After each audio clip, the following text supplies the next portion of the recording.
Hello दोस्तों, आप सभी को करण के ब्लॉग में स्वागत है। देख सकते हैं हम लोग कितना ऊपर काम कर रहे हैं।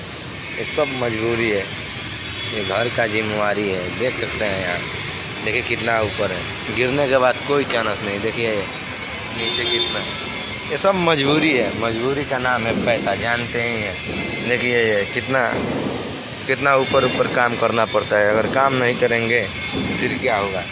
देखिए गिरने के बाद कोई चांस नहीं है, बचना है कि नहीं बचना है। ये सब मजबूरी है, तभी तो आदमी काम कर रहा है।